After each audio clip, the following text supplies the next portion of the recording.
Hello everyone, I am Kunal Kishore. Welcome to my channel Skyline Academy. मैं इस video में model प्रश्न पत्र 4 लेकर आया हूँ सामाजिक विज्ञान का। ओके, तो वीडियो की शुरुआत करते हैं। पहला क्वेश्चन है जो very short answer type question है। कह रहा है कि पूर्व औद्योगिकरण से आप क्या समझते हैं। पूर्व औद्योगिकरण का मतलब क्या होता है, इससे आप क्या समझते हैं, इसके बारे में बताना है। तो उत्तर है कि इंग्लैंड और यूरोप में फैक्ट्रियों के स्थापना से पहले ही अंतर्राष्ट्रीय बाजार के लिए बड़े पैमाने पर औद्योगिक उत्पादन होने लगा था। यह उत्पादन फैक्ट्रियों में नहीं होता था, इसमें वस्तु का उत्पादन कारखानों के बजाय घरों में होता था। औद्योगिकरण के इस युग को पूर्व औद्योगिकरण कहा जाता था। ये हो गया कि इंग्लैंड और यूरोप में ये हुआ था कि फैक्ट्री जब नहीं आया था तो उससे पहले ही क्या हो गया था कि औद्योगिक उत्पादन होने लगा था, लेकिन वो औद्योगिक उत्पादन कारखानों की बजाय घरों में होता था। तो इसी को हम लोग बोलते हैं पूर्व औद्योगिकरण। दूसरा क्वेश्चन है 19वीं शताब्दी में लंदन शहर की आबादी के निरंतर बढ़ने के किन्हीं 4 कारण बताएं। 19वीं शताब्दी में लंदन शहर की आबादी जो बढ़ी उसके 4 कारण बताना है। तो 19वीं शताब्दी में लंदन शहर की आबादी के निरंतर बढ़ने के किन्हीं 4 कारण निम्नलिखित हैं। पहला कारण यह है कि युद्ध से संबंधित सामग्री भी दिन रात तैयार होने लगी थी। या उस टाइम क्या हो गया था, 19वीं शताब्दी में जब युद्ध हो रहा था तो जो युद्ध से संबंधित सामग्री हो गई उसको दिन रात तैयार किया जाने लगा था। दूसरा है कि 18वीं व 19वीं शताब्दी के मध्य लंदन अंतर्राष्ट्रीय व्यापार व वाणिज्य का केंद्र बन गया था, जिसने व्यापारियों व अन्य लोगों को अपनी ओर खींचा। यहाँ पर लंदन में अंतर्राष्ट्रीय व्यापार और वाणिज्य का केंद्र बन गया, जिससे लोग जो है व्यापारी लोग वो उस ओर खींचे चले गए। तीसरा है कि लोग काम की तलाश में लंदन आने लगे, और जब फैक्ट्रियाँ ये सब आने लगी तो फिर ऐसे लोग काम की तलाश में लंदन आने लगे। इन लोगों को आसानी से रोजगार मिल जाता था। चौथा कारण है लंदन क्लर्कों, दुकानदारों, छोटे पेशेवरों और निपुण कारीगरों का शहर बन गया था। इस प्रकार 19वीं सदी में लंदन की आबादी तेजी से बढ़ने लगी। क्वेश्चन नंबर 3 है भारत की संघीय व्यवस्था में बेल्जियम से मिलती जुलती एक विशेषता बताइए। भारत की जो संघीय व्यवस्था है उसमें से बेल्जियम से मिलती जुलती विशेषता बताना है। तो समान विशेषता ये हो गया कि भारत और बेल्जियम दोनों में मिलती जुलती विशेषता यह है कि दोनों लोकतांत्रिक देश है। भारत और बेल्जियम दोनों लोकतांत्रिक देश है। दोनों देशों में केंद्र सरकार राज्य सरकार से ज़्यादा ताकतवर है। इन दोनों देशों में केंद्र सरकार को देखा जाए तो ज़्यादा ताकतवर है, किसके अकॉर्डिंग, राज्य सरकार के अकॉर्डिंग। दोनों में त्रिस्तरीय सरकार है, त्रिस्तरीय 3 स्तर की सरकारें हैं, केंद्र सरकार, राज्य सरकार और स्थानीय सरकार। क्वेश्चन नंबर 4 भारत के सौर ऊर्जा का भविष्य उज्जवल है, कैसे। तो सौर ऊर्जा संयंत्र को भारत के विभिन्न भागों में स्थापित किया जा रहा है। तो सौर ऊर्जा जो है उसका है सो भारत के अलग अलग जगहों पर है सो बनाया जा रहा है, जिससे प्रदूषण को कम करने में सहायता मिलती है और यह पर्यावरण संरक्षण में भी महत्वपूर्ण योगदान देता है। इसीलिए भारत के सौर ऊर्जा का भविष्य उज्जवल है। क्वेश्चन नंबर 5 वैश्वीकरण का कृषि पर क्या प्रभाव पड़ा। तो उत्तर जो है भारतीय कृषि पर वैश्वीकरण का कोई खास लाभ प्राप्त नहीं हुआ। क्यों? क्योंकि भारतीय किसान अंतर्राष्ट्रीय बाजार में प्रतिस्पर्धा नहीं कर पा रहे थे, तो इससे है सो कोई खास प्रभाव नहीं पड़ा वैश्वीकरण का कृषि पर भारत में। क्वेश्चन नंबर 6 मुद्रा की परिभाषा लिखे। तो मुद्रा क्या है। मुद्रा धन के उस रूप को कहते हैं जिससे दैनिक जीवन में क्रय और विक्रय की क्रियाएं होती है। क्वेश्चन नंबर 7 है उदारीकरण से आप क्या समझते हैं। तो उदारीकरण का अर्थ ये हो गया कि ऐसे नियंत्रण में ढील देना या उन्हें हटा लेना जिससे आर्थिक विकास को बढ़ावा मिले। ऐसा उदारीकरण ये हो गया कि ऐसे कोई भी जो नियंत्रण किया जा रहा है तो उसमें ढील देना या उस नियंत्रण को हटा लेना और जिसकी वजह से आर्थिक विकास में बढ़ावा मिले, उसी को उदारीकरण कहा गया है। या ये भी है इसका परिभाषा उदारीकरण का ये हो गया कि सरकार द्वारा व्यापार अवरोध को हटाने की प्रक्रिया ही उदारीकरण कहलाती है। क्वेश्चन नंबर 8 प्रथम विश्व युद्ध के समय भारत में औद्योगिक उत्पादन बढ़ाने के क्या कारण थे? जब प्रथम विश्व युद्ध हो रहा था तो औद्योगिक उत्पादन बढ़ाने का क्या कारण था? तो इसका कारण ये था कि प्रथम विश्व युद्ध में ब्रिटेन ऐसे उलझ गया कि उसका ध्यान अपने बचाव में लग गया। ब्रिटेन जो है वो इस प्रकार से प्रथम विश्व युद्ध में उलझ गया कि वो अपने आप को बचाने लग गया था। वो भारत में अपने माल का निर्यात ना कर सका और जो इंग्लैंड से सामान आता था ब्रिटेन से भारत, वो है सो यहाँ पर निर्यात नहीं हो सका, जिसके कारण भारत के उद्योगों को पनपने का सुअवसर प्राप्त हो गया। जिसके कारण क्या हो गया कि जो भारत का उद्योग है वो है सो आगे बढ़ गया। इंग्लैंड के सभी कारखाने निर्यात की विभिन्न चीजें बनाने की बजाय सैनिक सामग्री बनाने में लग गई। जो इंग्लैंड में कारखाने थे वो निर्यात की चीजें न बनाकर सैनिकों के लिए सामग्री बनाने में लग गई। इसीलिए भारतीय उद्योगों को रातों रात एक विशाल देशी बाजार मिल गया था। इसीलिए प्रथम विश्व युद्ध के समय भारत में औद्योगिक उत्पादन बढ़ गया था। Question number 9, would block print या तख्ती की छपाई यूरोप में यहाँ पे 1295 है के बाद आई, व्याख्या करें। वुड ब्लॉक की जो प्रिंट या तख्ती की छपाई थी यूरोप में 1295 के बाद आई, इसके बारे में चर्चा करनी। तो इसका उत्तर है वुड ब्लॉक प्रिंट या तख्ती की छपाई यूरोप में 1295 के बाद आई। 1295 में मार्को पोलो नामक महान खोजी यात्री चीन में काफ़ी साल तक खोज करने के बाद इटली वापस लौटा। जो मार्को पोलो थे महान खोजी यात्री, वो 1295 में ऐसो चीन में काफ़ी साल तक रहने के बाद है सो इटली वापस लौटा। चीन के पास वुड ब्लॉक वाली छपाई की तकनीक पहले से मौजूद थी। मार्को पोलो यह ज्ञान अपने साथ लेकर लौटा और इस प्रकार है सो पूरे यूरोप में है सो छपाई की प्रक्रिया स्टार्ट हुई। क्वेश्चन नंबर 10 है, राजनीतिक दलों के सामने क्या चुनौतियां हैं? राजनीतिक दल के सामने कौन कौन सी चुनौतियां आती हैं? तो इनके सामने निम्नलिखित चुनौतियां हैं। पहला चुनौती है वंशवाद की चुनौती। वंशवाद की चुनौती क्या है? अधिकतर राजनीतिक दल अपना कामकाज पारदर्शी तरीके से नहीं करते। जो ज़्यादातर राजनीतिक दल है वो अपना कामकाज पारदर्शी तरीके से नहीं करते, इसीलिए सामान्य कार्यकर्ताओं के नेता बनने और ऊपर आने की संभावना काफ़ी कम होती है। नेता लोग अपने नज़दीकी लोगों या परिवार के सदस्य को ही आगे बढ़ाते हैं और उन्हें ही ऊंचे पद पर सौंपे जाते हैं। ये हो गया कि जो नेता लोग हैं अपने नज़दीकी लोगों के या फिर परिवार के सदस्य को आगे बढ़ाने का काम करते हैं और उन्हीं लोगों को ऊंचे ऊंचे पदों पर भेजते हैं। तो जिसकी वजह से राजनीतिक दल के सामने एक ये चुनौती आ गया, वंशवाद की चुनौती। दूसरा चुनौती ये है कि अच्छा विकल्प ना होने की चुनौती, यानी कि लोगों को ये हो गया कि अच्छा विकल्प नहीं मिलने लगा। कैसे? सभी राजनीतिक दलों के नीतियों में बहुत ज़्यादा अंतर नहीं रह गया। जो भी राजनीतिक दल हैं उसमें है सो और ये हो गया कि जो नीति बनाई गई उसमें बहुत ज़्यादा अंतर नहीं रह गया, इसीलिए जनता के पास अब सार्थक विकल्प नहीं रह गए। लोगों के पास है सो जो विकल्प होना चाहिए वो विकल्प नहीं रहे। तीसरा पॉइंट है कि धन व अपराधीकरण। चुनाव के समय धन का अधिक, ये हो गया कि धन और अपराधीकरण ये बढ़ गया। ये इसका मतलब ये हो गया कि चुनाव के समय धन का अधिक प्रयोग से करके जीतने का प्रयास किया जाता है। धन का ज़्यादा उपयोग करके है सो लोग क्या करते हैं कि चुनाव जीतने का प्रयास करते हैं, तो इससे है सो अपराध भी बढ़ेगा। क्वेश्चन नंबर 11 ये है कि लोकतांत्रिक व्यवस्था तानाशाही से बेहतर क्यों माना जाता है? लोकतांत्रिक जो व्यवस्था है तानाशाह शासक से अच्छा माना जाता है, क्यों? तो इसका उत्तर होगा लोकतांत्रिक शासन व्यवस्था में सरकार लोगों के द्वारा चुनी जाती है। जो लोकतांत्रिक शासन व्यवस्था होती है तो उसमें जो सरकार बनती है लोगों के द्वारा चुनी जाती है, इसीलिए सरकार को जनता का डर भी रहता है। लोकतांत्रिक शासन व्यवस्था में सरकार जनता के प्रति उत्तरदायी होती है। लोकतांत्रिक शासन व्यवस्था में क्या होती है कि जो सरकार है जनता के प्रति उत्तरदायी होती है, जनता के हित की बात को देखता है। पर तानाशाही शासन व्यवस्था में सरकार अपनी मनमानी तरीके से राज करता है। इस प्रकार की शासन व्यवस्था में जनता का खास ख्याल नहीं रखा जाता। क्यों? क्योंकि उन्हें जनता का डर नहीं होता है। तो इस प्रकार तानाशाह और लोकतांत्रिक व्यवस्था में अंतर है।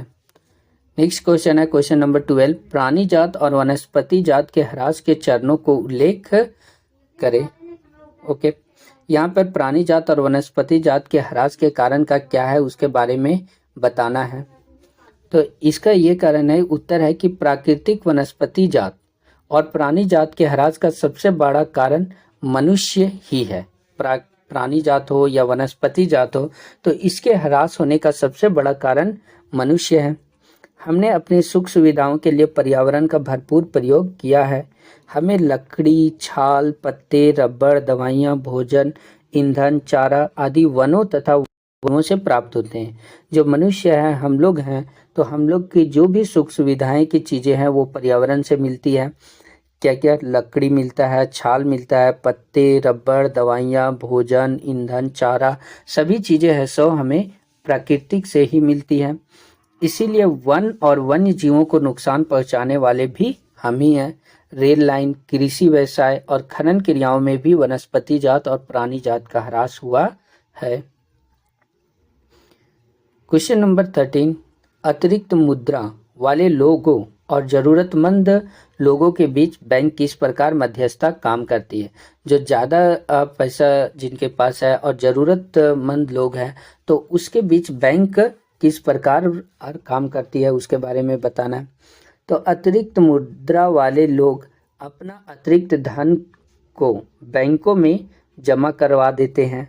जिसके पास ज़्यादा मुद्रा होती है, अतिरिक्त मुद्रा होती है, वो बैंक में अपने धन को जमा कर देती है, जहाँ से उन्हें ब्याज मिलता है और धन भी सुरक्षित रहता है। बैंक में धन है सो सुरक्षित रहता है। बैंक उस जमा राशि को ऋण देने के लिए प्रयोग करता है, जिससे ज़रूरतमंद लोगों को उचित दर पर ऋण मिल जाता है। और बैंक क्या करती है कि जो धन जमा होता है उस धन को और जिन लोगों की ज़रूरत होती है उन लोगों को ऋण के रूप में देती है। इस प्रकार बैंक अतिरिक्त मुद्रा वाले लोगों और ज़रूरतमंद लोगों के बीच मध्यस्थता करता है। क्वेश्चन नंबर 14, वैश्वीकरण प्रक्रिया में बहुराष्ट्रीय कंपनियों की क्या भूमिका है। तो वैश्वीकरण की प्रक्रिया में बहुराष्ट्रीय कंपनियों की निम्नलिखित भूमिका है। किस प्रकार? बहुराष्ट्रीय कंपनियां प्रायः विश्व में ऐसे स्थानों की तलाश में रहती है जहां उसके उत्पादन की लागत कम हो, ताकि अधिक से अधिक लाभ कमाया जा सके। ये जो है पहला पॉइंट है कि बहुराष्ट्रीय कंपनियां क्या करती है कि विश्व में ऐसे स्थानों की तलाश करती है जहां पर उसके उत्पादन की लागत कम हो और अधिक से अधिक लाभ हो, तो वहां पर बहुराष्ट्रीय कंपनियां खोल दी जाती है। दूसरा पॉइंट है कि विभिन्न देशों में बहुराष्ट्रीय कंपनियों के निवेश में लगातार वृद्धि हो रही है। जो विभिन्न देश में बहुराष्ट्रीय कंपनियां हैं उनके निवेश में लगातार है सो क्या हो रही है? वृद्धि होते जा रही है। इसके साथ ही विभिन्न देशों के बीच विदेश व्यापार में भी वृद्धि हुई है। नेक्स्ट जो पॉइंट है वो ये है कि विदेश व्यापार एक बड़ा भाग बहुराष्ट्रीय कंपनियों द्वारा नियंत्रित एवं संचालित होते हैं। यानी कि ये हो गया कि विदेश व्यापार का एक बहुत बड़ा भाग बहुराष्ट्रीय कंपनियों द्वारा ही नियंत्रित और संचालित होती है। क्वेश्चन नंबर 15 जो लॉन्ग टाइप क्वेश्चन है, 19वीं सदी के यूरोप में कुछ उद्योगपति मशीनों के बजाय हाथ से काम करने वाले श्रमिकों को प्राथमिकता देते हैं, क्यों? 19वीं सदी के जो यूरोप में कुछ उद्योगपति हैं वो मशीनों के बजाय हाथ से काम करने वाले श्रमिकों की प्राथमिकता देते हैं, ऐसा क्यों? तो 19वीं सदी के यूरोप में कुछ उद्योगपति मशीनों की वजह हाथ से काम करने वाले श्रमिकों को प्राथमिकता देते हैं, जिसके निम्नलिखित कारण है। पहला कारण है कि श्रमिकों की अधिकता। उद्योगपतियों को श्रमिकों की कमी या वेतन के मद में भारी लागत जैसी कोई परेशानी नहीं थी। ये हो गया कि जो उद्योगपति हैं उन लोगों को श्रमिकों की कमी या वेतन में जो है मन में भारी लागत जैसी परेशानी नहीं होती है। उन्हें ऐसे मशीनों में कोई दिलचस्पी नहीं थी जिन पर बहुत ज़्यादा खर्चा आने वाला था।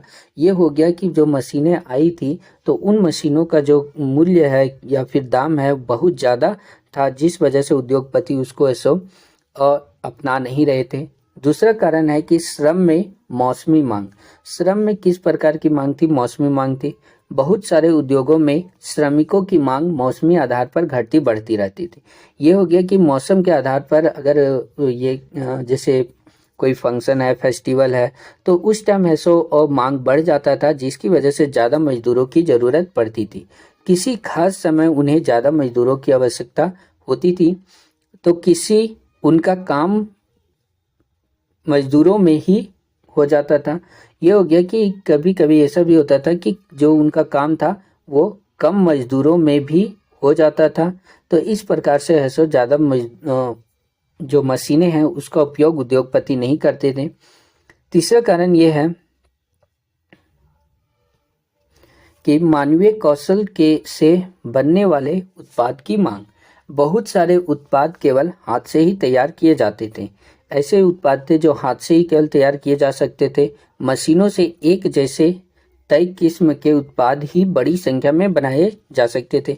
मशीन से जो भी उत्पाद तैयार किया जाता था वो एक ही प्रकार का होता था और हाथ से अलग अलग डिजाइन तैयार किए जाते थे। लेकिन विक्टोरिया कालीन ब्रिटेन में उच्च वर्ग के लोग हाथों से बनी चीजें कुलीन पूंजीपति वर्ग को तरजीह देते थे।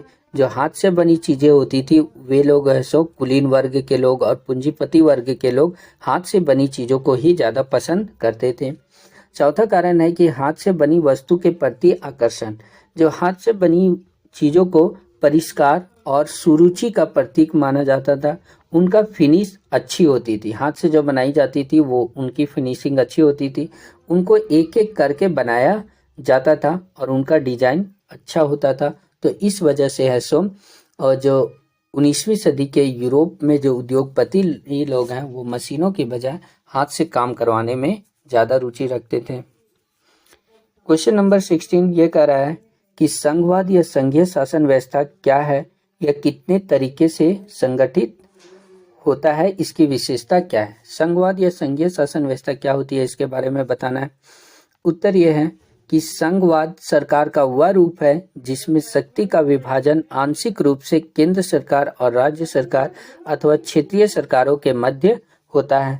संघवाद है सो सरकार का वह रूप है जिसमें शक्ति का विभाजन, जो शक्तियों का विभाजन है, आंशिक रूप से केंद्र और राज्य सरकार में बटी होती है अथवा क्षेत्रीय सरकारों में बटी होती है। संघवाद संवैधानिक तौर पर शक्ति को साझा करता है क्योंकि इसमें स्वशासन तथा साझा शासन की व्यवस्था होती है। संघीय शासन व्यवस्था आमतौर पर दो तरीके से गठित होती है। पहला, साथ आकर संघ बनाना, सभी को मिलकर है सो एक संघ बनाना। तो इसमें क्या है कि इसके अंतर्गत दो या अधिक स्वतंत्र राष्ट्रों को साथ लाकर एक बड़ी इकाई का गठन किया जाता है तथा सभी स्वतंत्र राष्ट्र अपनी संप्रभुता को साथ रखते हैं, अपनी अलग अलग पहचान को भी बनाए रखते हैं। साथ आकर संघ बनाने के प्रमुख उदाहरण संयुक्त राज्य अमेरिका, स्विट्जरलैंड, ऑस्ट्रेलिया आदि है। तो साथ आकर संघ बनाने की जो एग्जाम्पल है वो कहाँ कहाँ देखने को मिलेगा, संयुक्त राज्य अमेरिका, स्विट्जरलैंड, ऑस्ट्रेलिया, इन सारे जगहों पर ऐसा देखने को मिलेगा। दूसरा कारण यह है कि साथ लेकर चलने वाला संघ। तो इसके अंतर्गत एक बड़े देश द्वारा अपनी आंतरिक विविधता को ध्यान में रखते हुए राज्यों का गठन किया जाता है। इसके अंतर्गत ये हो गया कि बड़े देश के द्वारा क्या होता है कि आंतरिक विविधता उसके अंदर, उस देश के अंदर जो विविधता है उसको ध्यान में रखते हुए राज्य का गठन किया जाता है, जैसे भारत में है। तथा फिर राज्य और राष्ट्रीय सरकार के बीच सत्ता का बंटवारा कर दिया जाता है। इसके अंतर्गत केंद्र सरकार अधिक शक्तिशाली होती है। साथ लेकर चलने वाले जो संघ है वो है सो वो केंद्र सरकार होती है, राज्य सरकार होती है। तो केंद्र सरकार जो होती है वो सबसे अधिक शक्तिशाली होती है। इसका एग्जाम्पल मिल जाएगा भारत, बेल्जियम और जापान। इस प्रकार को संघीय शासन व्यवस्था के उदाहरण है। क्वेश्चन नंबर 17 ये कह रहा है कि उद्योग से प्रदूषण किस प्रकार प्रभावित होता है, इसे कम करने के उपायों को लिखें। उद्योग के द्वारा प्रदूषण किस प्रकार फैलता है और इसको कम करने के उपाय क्या क्या हैं। तो उद्योग पर्यावरण को निम्नलिखित तरीके से प्रदूषित करते हैं। किस प्रकार से प्रदूषित करते हैं, तो पहला है वायु प्रदूषण। चिमनी से निकलने वाला धुआं वायु को प्रदूषित करता है। अनचाही गैसें जैसे सल्फर डाइऑक्साइड तथा कार्बन मोनोऑक्साइड वायु प्रदूषण का प्रमुख कारण है। वायु प्रदूषण के सबसे ज़्यादा कारण होने वाले गैसें हैं सल्फर डाइऑक्साइड, कार्बन मोनोऑक्साइड। तो इन गैसों की वजह से क्या है, वायु प्रदूषण ज़्यादा होता है। दूसरा है जल प्रदूषण। उद्योगों से निकला हुआ प्रदूषित जल अपने से 8 गुना अधिक ताजे जल को प्रदूषित करता है। जो उद्योग के द्वारा है सो प्रदूषित जल निकलता है, वो क्या होता है कि अपने से 8 गुना अधिक ताजे जल को खराब कर देता है। उद्योगों द्वारा कार्बनिक और अकार्बनिक अपशिष्ट पदार्थों को नदी में छोड़ने से जल प्रदूषण होता है। उद्योग क्या करते हैं कि उद्योगों के द्वारा जो प्रदूषित जल निकलता है, कार्बनिक हो या अकार्बनिक अपशिष्ट हो, तो उसको अगर नदी में छोड़ दिया जाता है तो इससे जल प्रदूषण काफ़ी ज़्यादा होती है। तीसरा है तापीय प्रदूषण। तापीय प्रदूषण ये हो गया कि कारखानों तथा तापघरों में गर्म जल को बिना ठंडा किए नदियों और तालाबों में छोड़ देने पर तापीय प्रदूषण होता है। अगर ऐसो कारखानों और तापघरों में क्या किया जाता है कि गर्म जल को ऐसो उसको ठंडा करके नहीं अगर नदी में बहाया जाता है, तो जिसकी वजह से नदी और तालाबों में है सो गर्म जल फैल जाता है और जिसकी वजह से तापीय प्रदूषण हो जाता है और इससे ऐसो जल में रहने वाले जीव जंतु भी ऐसो और उन लोगों के लाइफ को भी लॉस हो जाता है। इसे कम करने के निम्नलिखित उपाय यहाँ पर दिए गए। पहला है कि जल का कम से कम उपयोग करना तथा पुनः उपयोग और पुनः चक्रण। इसका हो गया कि आर आर आर 3R का यही फॉर्मूला है। इसको अपनाने से जल प्रदूषण कम होता है या प्रदूषण को कम किया जा सकता है। आर से हो गया, एक आर से हो गया रिड्यूस, एक आर से हो गया रीयूज और एक आर से हो गया रिसाइकल। इस प्रकार है सो क्या होता है कि ये प्रदूषण को कम किया जा सकता है। दूसरा प्रदूषण कम करने का तरीका है कि वर्षा जल संग्रहण कर जल आवश्यकता को पूरा करना। वर्षा के द्वारा जो जल होता है तो उस जल को क्या किया जाए, संग्रहित करके जो भी आवश्यकता है उस आवश्यकता को पूरा करना। तीसरा है कि नदियों और तालाबों के जल में अपशिष्ट पदार्थों को प्रवाहित करने से पहले उनका शोधन करना। जब क्या होता है कि नदियों और तालाबों में जो अपशिष्ट जल है सो भेजा जाता है तो उसको भेजने से पहले उसका शोधन करके है सो नदी और तालाबों में जल को भेजने से जल प्रदूषण कम होता है। चौथा कारण है वायु प्रदूषण को कम करने के लिए कारखानों में ऊंची चिमनियों का प्रयोग करना। वायु प्रदूषण को कम करने के लिए कारखाने में क्या किया जाना चाहिए, ऊंची चिमनियों का प्रयोग करना चाहिए। और ये है सो शहर या है सो गांव से जहां पर आबादी वाला क्षेत्र है उससे दूर स्थापित करना चाहिए। क्वेश्चन नंबर 18 है संगठित और असंगठित क्षेत्रकों के बीच आप विभेद कैसे करेंगे। ये काफ़ी ज़्यादा इम्पोर्टेंट क्वेश्चन है। संगठित और असंगठित क्षेत्रों के बीच, संगठित क्षेत्रक और असंगठित क्षेत्रक के बीच अंतर इस प्रकार है। संगठित क्षेत्रक यह क्षेत्र सरकार द्वारा पंजीकृत होते हैं। संगठित क्षेत्रक सरकार के द्वारा पंजीकृत होते हैं और असंगठित क्षेत्रक सरकार के द्वारा पंजीकृत नहीं होते हैं। दूसरा अंतर है कि नियमित रूप से रोजगार मिलता है। संगठित क्षेत्र में लोगों को नियमित रूप से रोजगार मिलता है और असंगठित क्षेत्र में नियमित रूप से रोजगार नहीं मिलता है। तीसरा अंतर है इस क्षेत्र में कारखाना अधिनियम, न्यूनतम मजदूरी अधिनियम आदि जैसे विभिन्न कानूनों द्वारा नियंत्रित किया जाता है। इसमें है सो क्या होता है कि अलग अलग अधिनियम के द्वारा है सो अपनाए जाते हैं, तो ये संगठित क्षेत्र में होते हैं और जो भी सुविधाएं होती है वो सारी सुविधाएं संगठित क्षेत्र में दिया जाता है। जैसे हॉस्पिटल की सुविधाएं, यातायात की सुविधाएं, तो ये सारे दिए जाते हैं। लेकिन असंगठित क्षेत्र के छोटे और बिखरी इकाइयाँ सरकारी नियंत्रण से बाहर होती है। इसमें कोई भी नियम और कानून नहीं है लेकिन अनुपालन नहीं होता है। जो भी सरकार के नियम और कानून है इसमें असंगठित क्षेत्र में पालन नहीं होता है। चौथा अंतर है कि सवेतन छुट्टी मिलती है। संगठित क्षेत्र में देखा जाए तो छुट्टी भी मिलती है लेकिन उसका वेतन कटता नहीं है, लेकिन असंगठित क्षेत्र में ऐसा नहीं होता है। असंगठित क्षेत्र में सवेतन छुट्टी नहीं मिलती है। ये हो गया इसका मतलब कि ये अगर है सो असंगठित क्षेत्र में काम कर रहे हैं तो अगर जिस दिन काम नहीं करेंगे तो उस दिन वेतन भी नहीं मिलेगा। तो ये जो थे वो 18 क्वेश्चन थे सब्जेक्टिव सोशल साइंस के। अगर वीडियो अच्छा लगे तो वीडियो को लाइक कर दीजिए और चैनल को सब्सक्राइब कर दीजिए ताकि नए नोटिफिकेशन मिलते रहें। वीडियो को एंड करते हैं। Thank you.